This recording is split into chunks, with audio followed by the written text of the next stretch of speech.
해주시는 하나님 말씀 함께 읽겠습니다. 마가복음 9장 38절부터 43절까지의 말씀입니다.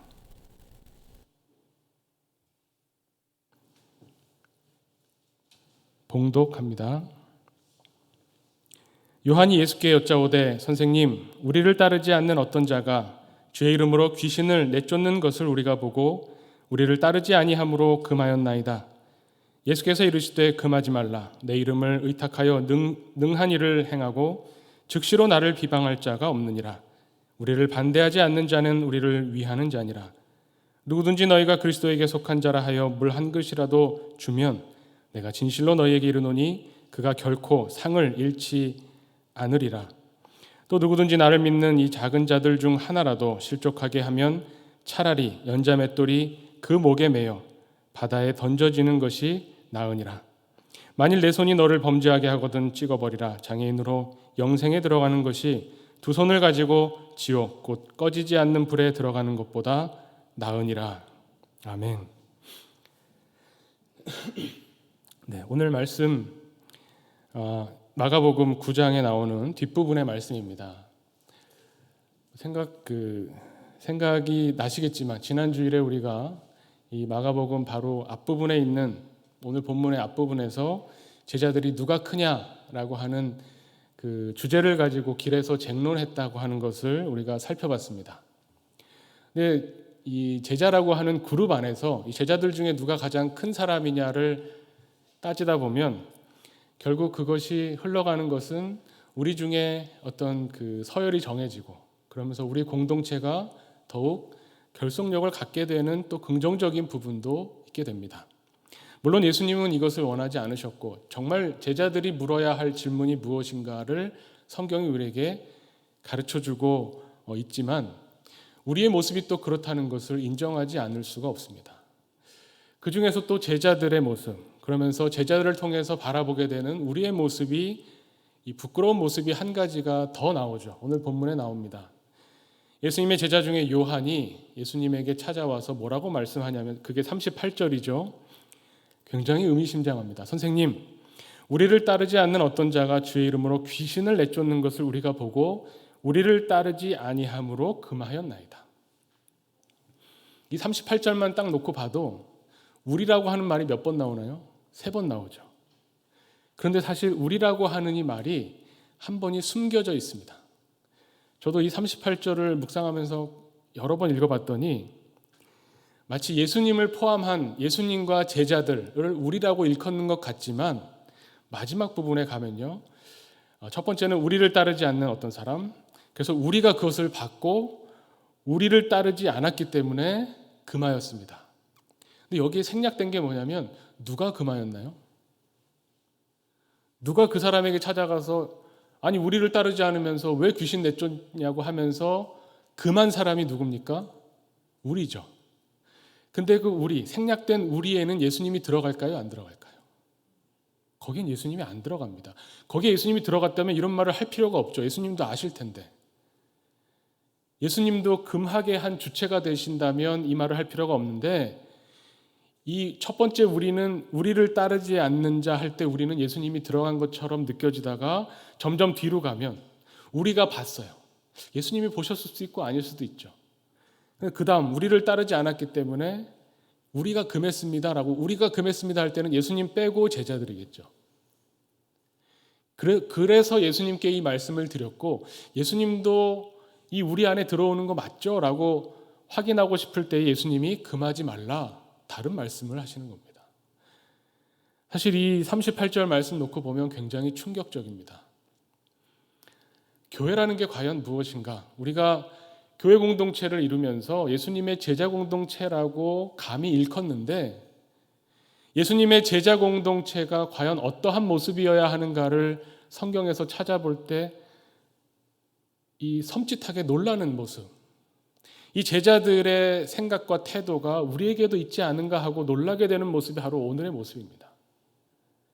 교회라고 하는 것이 만들어져서 우리가 모이죠. 우리 모임 자체가 교회입니다. 우리 사람들이 예배드리는 우리들이 바로 교회죠. 근데 우리가 교회라는 게 점점 강해질 때 이 우리 안에 과연 예수님이 있느냐 없느냐를 끊임없이 살펴야 된다는 겁니다. 자칫 잘못하면 우리는 어떤 사람들이냐, 예수님 빼고 우리가 될지도 모른다는 겁니다. 그렇게 본다면 교회는, 다시 한번 정의하지만 교회는 예수님을 따르는 사람들입니다. 우리 교회를 따르는 사람들이 교회가 아니고 예수님을 따르는 사람들이 교회인 거죠. 아주 미묘한 차이인데 이것이 나중에 가면 엄청나게 큰 차이로 벌어지게 됩니다. 우리가 교회를 우리라고 말할 때, 우리가 교회를 이루면서 살아갈 때, 우리가 우리에게 속하지 않은 우리 교회 혹은 더 넓은 보편적인 의미로의 우리에 속하지 않을 때, 저 사람들은 믿지 않는 사람들이다라고 쉽게 말하게 되지만 정말 예수님을 따르는 사람들인가 아닌가. 우리조차도 예수님을 따르지 않는 우리라면 그때부터는 교회가 아닌 겁니다. 참 무서운, 두려운 말씀입니다. 예수님, 우리를 따르지 않는 저 사람들이 있는데 예수님 이름으로 귀신을 내쫓습니다. 글쎄. 근데 우리 제자들 무리에 속해 있지 않으니 금지해야 됩니다. 이렇게 나오는 거죠. 예수님은 근데 여기에 대해서 금하지 말라 하시면서 하시는 말씀이 오늘 본문에 나오죠. 우리를 반대하지 않는 자는 우리를 위하는 자니라. 이 구절만 딱 띄어서 보면 잘 이해가 안 가고 또 위험한 말씀처럼 느껴지는데, 이 맥락 속에서 제자들의 태도와 예수님의 그런 응답의 이 맥락 속에서 오늘 예수님 말씀을 살펴봐야 되죠. 이 비슷한 이야기가 구약에 나옵니다. 오늘 예수님의 이 마가복음의 본문을 더 잘 이해하기 위해서 구약에 비슷한 이야기가 나오는데 민수기 11장입니다. 제가 민수기 11장 이야기를 잠깐 말씀드리면, 보통 민수기 11장이 뭐로 유명하냐면 메추라기 사건으로 유명해요. 민수기 11장에 보면 이스라엘 백성들이 하나님을 원망하고 모세를 원망하는데, 우리가 고기를 못 먹었다. 애굽에서는 그래도 가끔씩 고기를 먹고 여러 가지 다양한 부추나 파나 마늘 이런 걸 먹었는데 이 광야에서 맨날 만나만 먹으니 우리가 질렸다. 이런 이야기가 나오죠. 그래서 하나님께 어떻게 보면 모세와 하나님을 원망하면서 고기를 달라 이야기를 합니다. 그랬더니 하나님이 고기를 주시는데 메추라기 때가 오는데 정말 이게 과연 복인지 저주인지 알 수 없을 정도로 메추라기를 많이 주세요.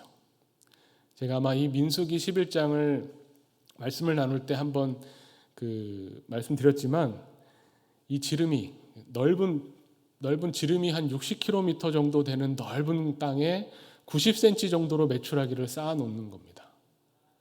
이게 어디를 봐도 메추라기고 고기를 먹어도 질리게 먹는 거죠. 이걸 보면서 그래도 하나님께 구하기만 하면, 원망을 하더라도 하나님이 주시긴 주시네, 고기 달라고 하니까 어쨌든 고기를 주신 거 아닌가라고 할지 모르지만 사실은 이것은 복이 아니죠. 그런데 이 11장에 이 사건만 있는 것이 아니라 이 사건과 같이 겹치면서 교차되면서 나오는 이야기가 하나 더 있는데, 모세가 하나님 앞에서 이 백성들이 이렇게 원망하고 요구하고 요청하는 게 너무 힘이 듭니다. 나 혼자는 힘에 부쳐서 못하겠습니다. 이렇게 하소연을 합니다. 그때 하나님께서 모세에게, 그래, 너 혼자 감당하기 힘든 것 같으니 그러면 지파마다 대표를 뽑아서 장로 70인을 데려와라. 그럼 내가 그들에게 일을 나눠 맡기겠다라고 말씀하시죠. 그래서 이 모세가 각 지파에서 장로들을 뽑아서 70인의 장로를 장막에 모읍니다. 그때 하늘에서 하나님의 영이 이 70명에게도 임했습니다. 모세로서는 참 좋은 일이죠. 근데 문제가 하나 생겼어요. 오늘 이 예수님의 이야기와 비슷한 문제인데요. 이 70인의 장로를 선발해서 다 장막으로 모이라고 했는데 모이지 않은 2명이 있었습니다. 왜 안 모였는지는 성경에 안 나옵니다. 모세랑 불편했을지도 모르겠고, 아니면 원래 반골기질이라 그냥 모이자면 안 모이는 사람인지는 모르겠지만, 어쨌든 딱 2명, 엘답과 메닷이라고 이름까지 나와 있습니다. 엘답과 메닷이라고 하는 이 2사람이 장막에 가지 않고 그냥 자기 집에 있었습니다. 그런데 하나님께서 영을 내려주실 때 이 사람들까지도 하나님의 영을 받았다는 겁니다. 여호수아가 이걸 딱 보고 모세에게 와서 이야기합니다. 모세에게 저 사람들 하나님의 영을 받았다고 하는 증거, 예언을 하거나 이런 거를 못하게 하십시오. 저 사람들이 활동하는 것을 금지해야 됩니다. 라고 여호수아가 모세에게 와서 말했습니다. 오늘 예수님의 제자들하고 비슷하죠. 그때 모세가 뭐라고 하냐면 민수기 11장 29절에 이렇게 말합니다. 여호수아에게 하는 말이죠. 내가 나를 두고 시기하느냐 여호와께서 그의 영을 그의 모든 백성에게 주사 다 선지자가 되게 하시기를 원하노라. 모세가 참 위대한 지도자라고 하는 것, 위대한 하나님의 사람이라고 하는 것이 바로 여기서 드러난다고 보여집니다. 모세의 응답은 뭐냐면 모세와 여호수아의 어떤 그런 인식의 차이가 있죠. 여호수아는 모세의 일이 너무 많아서 모세가 너무 힘겨워하니까 하나님께서 좋은 방법을 주신 것이 70인의 장로에게 분산을 시키는 건데 이 힘든 일은 분산하지만 역시 한 명의 지도자는 모세다. 이거는 끝까지 지키고 싶다라고 하는 것이 여호수아의 생각이었다는 겁니다. 왜냐하면 그래야 뭐 그 정도까지는 아니겠지만 그래야 그 다음에 여호수아가 이제 후계자로 서죠. 정말로 모세가 그런 생각이었다면 내가 지금 너무 힘들지만 이 힘든 어려운 일은 좀 이렇게 나눠주고 하지만 권한은 영광은 명예는 내가 지켜야 되겠다라고 생각했다면 그러면 모세의 말을 듣지 않고 장막에 모이지 않은 이 두 사람에게 하나님의 영이 임한 것에 대해서 불만을 가지는 것이 당연한 겁니다. 그런데 모세는 그러지 않았어요. 오히려 모세가 원했던 것은 뭐냐면 이 70인뿐만이 아니라 하나님의 백성 모두가 하나님의 영이 임하셔서 하나님의 선지자가 다 되면 나는 좋겠다. 그게 내가 하나님께 구했던 원래의 의미다라고 설명하는 겁니다. 여기에서 차이가 나는 거죠. 메추라이 고기를 달라고 했던 이스라엘 백성과 하나님의 영이 하나님의 백성에게 임하기를 원했던 모세, 이 두 어떻게 보면 기도가 두 요구가 크게 다르다는 것이 부각되는 겁니다. 예수님과 예수님의 제자들의 태도도 이런 거죠. 예수님의 제자들의 태도는 뭐냐면 내 욕심, 내 욕구가 먼저라는 겁니다. 우리 중에서 높은 사람 겨우겨우 뽑아놨는데 그래서 그 조직을 만들고 체계를 잘 세워놨는데 그럼 우리라고 하는 이 공동체와 이 공동체에 속하지 않은 사람이 구분돼야 되는데 우리 조직에 들어오지 않은 저 사람들이 예수님의 이름으로 귀신을 쫓아? 이거는 안 됩니다라고 생각하는 게 내 자신의 욕망에 충실할 때 나오는 요청이죠. 이 조금만 그 맥락을 보면 사실 이 앞에 무슨 일이 있냐면 예수님의 변화산 이야기가 있죠. 변화산에서 예수님이 내려오셨을 때 제자들이 어떤 아버지가 귀신 들린 아들을 데려왔는데 이 귀신을 제자들이 쫓아내지 못합니다. 창피하겠죠. 이 아버지가 예수님이 오시니까 제자들을 일컬어서 뭐라고 하냐면 당신의 제자들이 능히 귀신을 쫓아내지 못하더이다 이렇게 말해요. 그런데 오늘 보면 예수님의 제자에 속하지도 않은 사람들이 뭐라고 하나요? 능히 귀신들을 쫓아내는 겁니다. 여기 능한 일을 행했다라고 표현되어 있죠. 제자들이 우리는 못한 일인데 저들은 한다. 막 속이 끓어 넘칠 겁니다. 그런데 예수님은 어디에 속해 있느냐? 이 제자라고 하는 이 공동체를 단단히 결속시키고 이 공동체를 통해서 어떤 힘 있는 일을 하기 위해서 이 결속력을 강화하고 이런 데 관심이 없으십니다. 예수님은 그런 분이 아니죠. 예수님의 오로지 관심은 어떻게 하면 하나님의 뜻을 이루어 드릴까?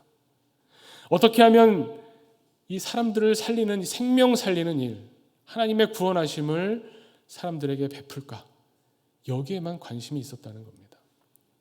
이스라엘 백성들의 요구는 자기들의 욕구를 채워달라는 것이고 모세나 예수님의 관심은 하나님의 뜻을 이루기 위해서 하나님의 공동체가 어떻게 해야 더 잘 될 것인가에 마음의 중심을 둔 겁니다. 차이가 나죠. 그런데 여기서 차이가 난다고 해서 그러니 우리가 내 개인의 욕구, 내 개인의 욕망은 다 누르고 다 죽이고 오직 하나님의 뜻만 찾으면서 살아야 된다. 맞죠. 맞는데 현실적으로 그게 불가능하다는 겁니다. 근데 불가능하다고 손을 놔버릴 수는 또 없죠. 불가능하니까 안 되는 일이니까 할 수 없다라는 태도가 아니라 그래도 어떻게 보면 이 두 가지 나의 기본적인 욕구를 채우고 내 욕심을 이루고 싶어 하는 마음과 하나님의 뜻을 찾는 마음을 점점 가까이 하게 하는 삶의 여정이 바로 신앙생활입니다. 내 욕심을 인정해야 됩니다. 일단은 인정하지만 내 욕심이 어떻게 하면 점점 하나님의 뜻과 가까워질까? 나중에는 이게 내 욕심인지 하나님의 뜻인지 구분이 안 된다면 얼마나 좋겠습니까? 예수님이 겟세마네의 기도에서 그런 모습을 보여주셨죠. 내 원대로 마시고 하나님의 뜻대로 하십시오라고 하다가 점점점 예수님의 소원이 하나님의 뜻과 일치되는 모습을 보게 됩니다. 신앙생활이라는 것은 이런 것이죠. 그래서 우리는 이 여정을 계속 걸어가고 있는 겁니다. 지금 당장 안 된다고 끝나는 것이 아니죠.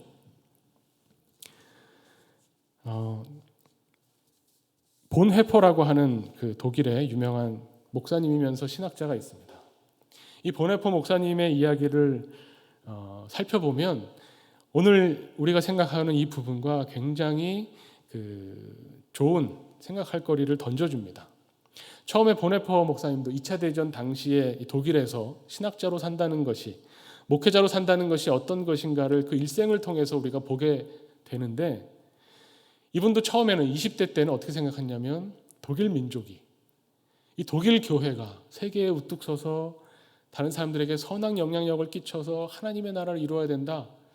사실 건전한 생각이죠. 그러면서 독일에 있었던 그런 어떤 생각의 그 뿌리가 어디에 있냐면 루터에게서 왔습니다. 루터가 주장한 것 중에 하나가 뭐냐면 두 왕국서를 주장했죠. 하나님이 세상에 조직을, 하나님의 나라를 만들어 가시기 위해서 조직을 두 개를 주셨는데 하나가 교회고 하나가 국가다. 이렇게 이제 이야기를 한 겁니다. 이론적으로는 별로 틀린 게 없죠. 그래서 그리스도인은, 하나님을 믿는 사람은 이 국가라고 하는 것에도 충성하고 또 교회라고 하는 교회의 일원으로서, 교회에 소속된 한 사람으로서 충성스럽게 살아야 된다. 독일은 이게 통합니다. 왜냐하면 독일에 있는 교회는 다 국가에 속해 있죠. 또 독일의 목사님들은 공무원이라고 하죠. 국가와 교회가 거의 비슷하게, 또 어떻게 보면 서로 이렇게 관계를 맺으면서 있는데, 이러다 보니까 이게 어떻게 보면 자아분열처럼 분열이 되는 겁니다. 국가를 생각할 때는 올바른 국민으로 살아야 되고, 교회를 생각하면 참된 그리스도인으로 살아야겠다. 근데 문제는 이게 상충될 때 문제가 생기죠. 2차 세계대전 때, 일어나기 직전에 나치가 나오면서 히틀러가 지도자가 되면서 이것이 상충되고 갈등을 일으킬 때 어떻게 해야 되는가, 아주 치열한 고민이 필요하던 때였습니다.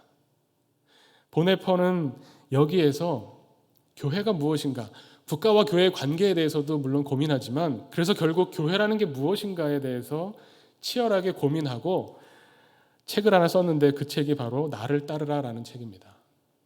이 책에 보면 예수님이 우리에게 가르쳐 주신 어떻게 보면 그리스도인의 삶이라고 하는 것은 결코 분리되지 않는다는 겁니다. 국가 앞에서는 국민이 되고 교회 앞에서는 교인이 되는 그런 식으로 분열적인, 분리된, 이때는 이렇게 행동하고 저때는 저런 기준을 가지고 행동하는 두 개의 삶의 태도를 예수님이 가르쳐 주신 것이 아니라는 거죠. 예수님이 산상수훈을 통해서 그리스도인의 사람됨이 무엇인가를 가르쳐 주실 때 이것은 우리의 삶에 있어서 한 가지 태도입니다. 그런 사람들이 모여 있는 것이 교회고, 교회는 그런 의미에서 그리스도의 몸이다라고 이야기하는 거죠. 복잡하고 어렵지만 그런 것들을 다 떠나서, 그래서 교회라는 것이 그렇다면 어떻게, 어디로 나아가야 되는가를 이야기할 때, 이 나를 따르라는 책에서 제일 처음에 이렇게 이야기합니다. 은혜를 값싸게 보는 우리의 견해는 교회의 대원수임을 알아야 한다. 우리의 싸움은 은혜를 귀하게 얻으려는 싸움이다. 이렇게 선언을 하고 시작을 합니다. 왜 이 교회가, 우리가 은혜를 값싸게 여긴다라고 이야기를 하냐면, 그냥 겉으로 훌륭한 국가의 국민으로, 또 교회의 일원으로서 특별히 잘못하지 않고 경건하게 살기만 하면 좋은 그리스도인이다라고 생각하는 그것이 바로 은혜를 값싸게 만드는 일이라고 생각하는 겁니다. 진짜 은혜가 되기 위해서는 내 어떤 행동이나 나의 태도나 그냥 내가 살아가는 내 모습, 외형적인 것을 가지고 하나님 앞에서 제대로 된 그리스도인이라고 설 수가 없다는 거죠. 그 정도라면, 은혜가 그 정도 가치밖에 없다면 그것은 값싼 은혜가 되는 겁니다. 적당히 노력해서 할 수 있는 정도에서, 그런 것이 아니라 나를 따르라고 말씀하신 예수님이 말씀하신 그 핵심은 뭐냐면, 예수님이 사역하시면서 보여줬던 예수님의 삶을 재현하는 것이 바로 제자라는 거죠. 예수님을 그래서 뭐라고 이야기하냐면, 더 쉬운 말로 이렇게 표현하면 좋겠습니다. 오직 믿는 자만이 순종하고 오직 순종하는 자만이 믿는다라고 이야기합니다. 그런데 이게 순서가 있으면 안 됩니다.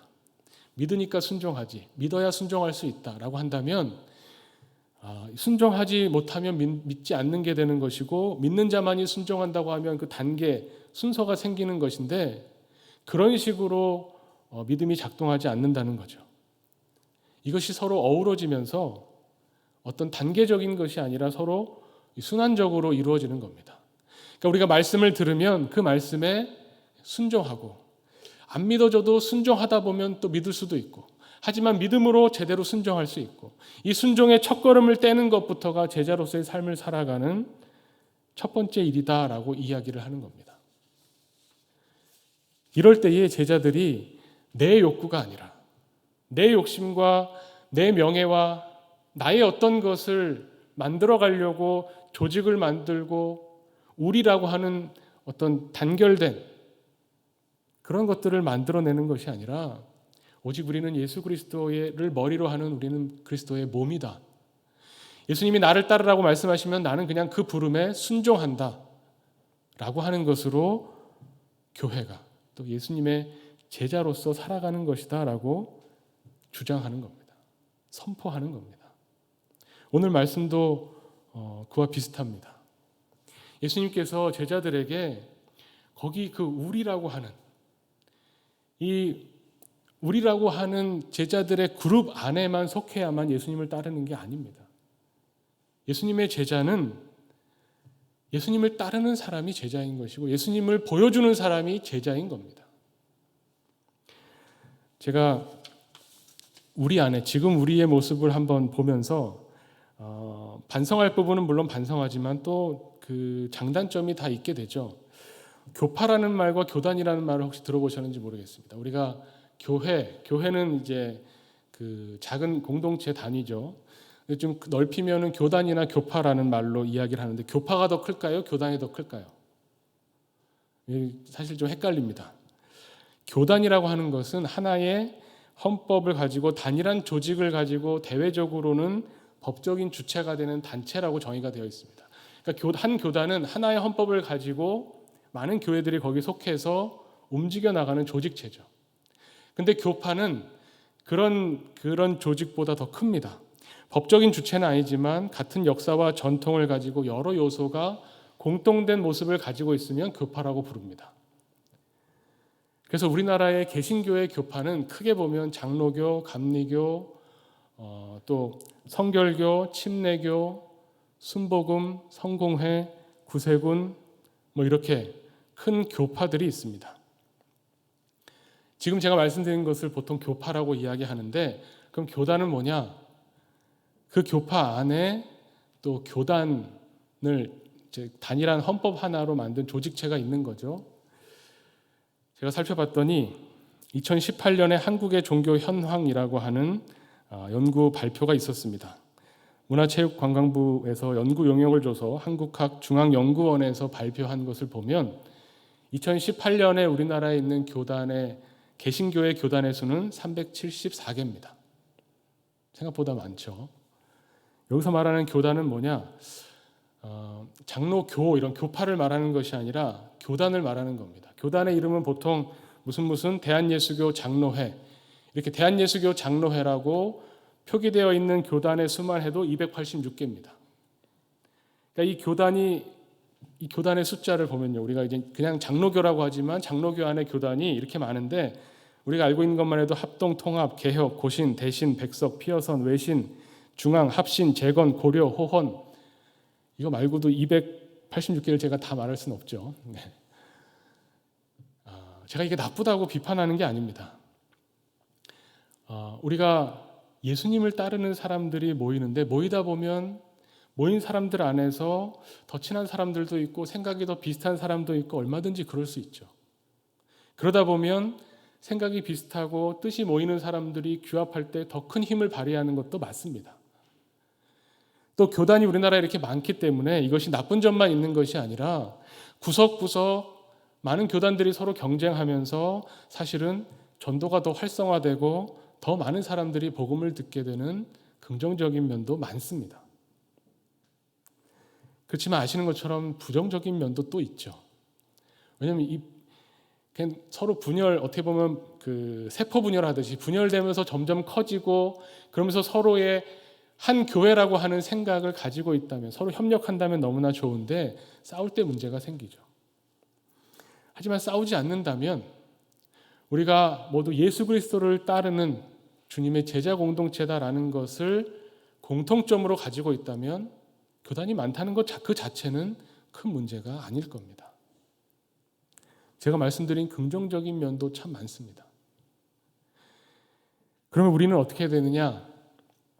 예수님의 제자로 살아간다고 하는 것, 어떤 한 교회에 속해서, 내가 속해 있는 교회, 내가 속해 있는 교단, 내가 속해 있는 교파만이 예수님의 진짜 제자다라고 주장할 것이 아니라 오늘 본문의 내용처럼 어떻게 하면 우리가 예수님의 뜻을, 예수님이 원하시는 바를 이루어 드릴까에 관심 가져야죠. 그것이 제자입니다. 제자들의 욕구와 욕망을 예수님이 아셨지만 거기에 대해서 예수님이 던져주신 말씀은 뭐냐면 마가복음 8장 34절에 나옵니다. 나를 따라오려거든 자기를 부인하고 자기 십자가를 지고 나를 따를 것이다. 이렇게 말씀하시죠. 꼭 예수님이 지명한 12명의 제자 안에 속한다거나 그 제자의 제자가 되는 것만이 예수님을 따르는 게 아니라 예수님을 따른다고 했을 때 서로 알던 모르던 상관없이 자기를 부인하고 자기 십자가를 지고 예수를 따르는 사람은 예수의 제자라는 겁니다. 성경이 우리에게 가르쳐주는 제자, 성경이 우리에게 말씀하고 있는 교회는 너무나 명확합니다. 우리가 이거를 자꾸 나누려고 하고 자꾸 우리 안에서 더 옳은 것, 더 정확한 것, 더 맞는 것을 찾으려고 하다 보니까 우리가 더 옳다, 우리가 더 크다 이런 생각을 갖게 되는 것이지, 예수님이 가르쳐 주신 가르침 안에서 제자 공동체, 교회라고 하는 것은 오히려 더 분명합니다. 자기를 부인하고 자기 십자가를 지고 예수님을 따르는 사람들이 제자입니다. 너무나 명백하죠. 보네퍼 목사님의 책에서 분명한 것은 뭐냐면, 너무 속 시원한 것은 이런 구절이었습니다. 부름을 받은 자는 주저하지 않고 순종한다. 순종의 내용은 따로 있는가? 아니다. 나를 따라오라, 이것이 전부다. 이렇게 말씀합니다. 그러면서 실현시킬 만한 뜻 있는 프로그램도, 노력에 보람 있는 목적도 이상도 아니다. 따라오라는 예수의 부름은 오직 예수 그리스도와 인격적으로 결합하는 것을 뜻한다. 너무나 명쾌하죠. 우리가 예수님을 믿는다, 예수님께 순종한다, 그냥 예수님을 따르는 겁니다. 그 외에 어떤 잡다구리한 것은 물론 우리가 하다 보면 생기는 거지만 그 외에 다른 것을 조건처럼 더 갖다 붙일 필요는 없다는 겁니다. 예수님 말씀에 순종하고 살다 보니 예수님을 더욱 믿고 의지하게 되고, 예수님을 믿고 의지하다 보니 더욱 말씀에 순종하게 되고, 그러면서 예수님이 살아오셨던 그 삶을 우리의 삶 가운데서 보여주고 드러내는 것이 바로 제자라는 겁니다. 그런 우리에게는 오늘 본문에 나오는 뒷부분의 말씀이 하나도 어렵지가 않습니다. 별로 연결되는 것 같지 않은 내용이 뒤에 나왔는데 뭐가 나왔냐면 42절에 보면요,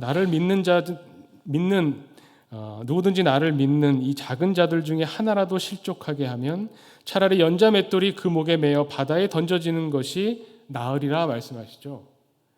이걸 보면서 무서워하는 사람들이 있습니다. 작은 자에게 잘해줘야지. 작은 자를 실족시키면 안 되지. 왜 안 되나요?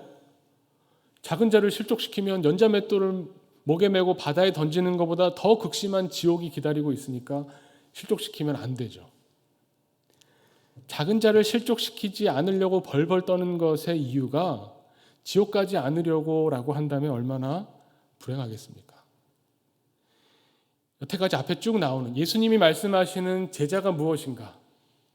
예수님, 우리를 따르는 사람이 아니라 예수님을 따르는 사람들이 모여 있고 예수님을 정말 뒤따라서 예수님 말씀에 순종한다면 작은 자를 향해서 실족하게 할 수가 없다는 겁니다. 예수님의 제자로 살아가다 보면 이것은 당연히 맺게 되는 결과라는 겁니다. 왜 그렇습니까? 자기를 부인하거든요. 내가 속해 있는 교회, 내가 속해 있는 교단, 내가 속해 있는 어떤 조직, 이거는 결국 나를 드러내는 겁니다. 근데 예수님의 제자는 어떤 사람입니까? 나를 부인하는 사람이죠. 성경에서 자기를 부인하고 나를 따르라. 이게 자기를 부인하는 게 무엇일까라고 생각할 때 아주 쉽게 풀어보면 이 마가복음에서 부인하다라고 하는 이 말이 어디에 또 나오냐면 예수님이 나를 따라오려거든 자기를 부인해라. 여기 한번 나오고 뒤에 가면 베드로가 예수님을 부인할 때 그때 나옵니다. 딱 그렇게만 나와요. 예수님이 베드로가 예수님을 뭐라고 부인했습니까? 당신 예수님 따라다니던 사람인 것 같은데, 예수님 제자인 것 같은데, 이때 베드로가 나는 예수와 상관이 없습니다. 이렇게 말하죠. 이게 부인입니다. 예수님을 부인한다는 것은 예수님과 내가 아무 관계가 아닙니다라는 게 부인이에요. 그렇다면 자기 부인은 뭡니까? 나는 나와 별 상관이 없습니다. 내 욕구가 분명히 있는데 내가 원하는 것, 내가 욕심 부리는 게 분명히 있는데 이것조차 없는 사람은 없죠. 이게 있는데 이건 나랑 별로 상관없습니다. 나는 뭐랑 상관이 있냐면 내가 정말 원하는 것은 예수 그리스도와 상관이 있습니다. 예수 그리스도와의 관계가 나에게는 중요합니다. 라고 하는 것이 자기를 부인하는 겁니다. 그런 사람이 어떻게 작은 사람을 실족시킬 수 있습니까? 작은 사람을 실족시킨다는 건 뭐냐면 나는 큰 사람이고 너는 작은 사람이다. 벌써 이 말 자체에서 구분이 지어지죠. 예수님의 제자에게서는 이것조차 구분이 없다는 겁니다. 나는 나와 상관이 없는데요. 나는 오직 예수님이 어떤 분이신가, 예수님이 무엇을 원하신가만 바라보고 싶어 하는데요. 그러면 작은 자를 만났을 때 이 사람이 원하는 건 뭘까? 예수님이 이 사람을 얼마나 사랑하실까? 이 작은 자를 작은 자라고 표현되는 이 사람을 귀하게 여길 수밖에 없는 것이고 그러면 실족시킬 수가 없는 겁니다. 실족시켜서 지옥 갈까 봐 무서워할 필요가 없는 거죠. 예수님이 말씀하시는 나를 따라와라라는 말씀은 바로 이런 의미입니다. 예수님을 따른다고 하는 것, 예수님의 제자가 된다고 하는 것, 어느 교회에 속했다라고 하는 것이 예수님의 제자가 아니라 예수님을 따른다고 하는 것이 예수님의 제자라는 거죠. 오늘 말씀을 통해서 예수님의 제자는 과연 어떤 마음으로, 어떤 자세로 살아가는 사람인가? 오직 예수님의 말씀에 순종하겠다고 하면서 예수님을 따라가는 것 그 외에 다른 것이 더 붙을 필요가 없는 사람이 바로 주님의 제자라는 것을 우리가 다시 한번 생각해 보게 됩니다. 다른 사람들이 성령 받고 다른 어떤 조직이, 어떤 공동체가 커지고 잘 되는 것, 이런 것은 우리의 관심사가 아니라는 겁니다. 내 조직이 잘 되고 내 가정이 잘 되고 내 교회가 잘 되는 것, 이것조차도 점점 우리의 관심에서 멀어지는 것. 그리고 오직 예수 그리스도의 십자가를 바라보면서 예수님을 따라가는 사람들, 그런 제자 공동체로 우리 하나교회가 주님 앞에 서기를 간절히 축원합니다. 함께 기도하겠습니다.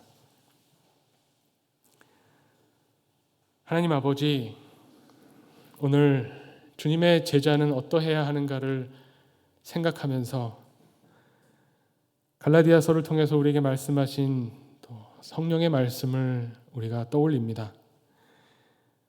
내가 그리스도와 함께 십자가에 못 박혔나니 이제는 내가 사는 것이 아니요 오직 내 안에 그리스도께서 사시는 것이라 말씀하셨던 그 말씀을 우리도 고백하기를 원합니다.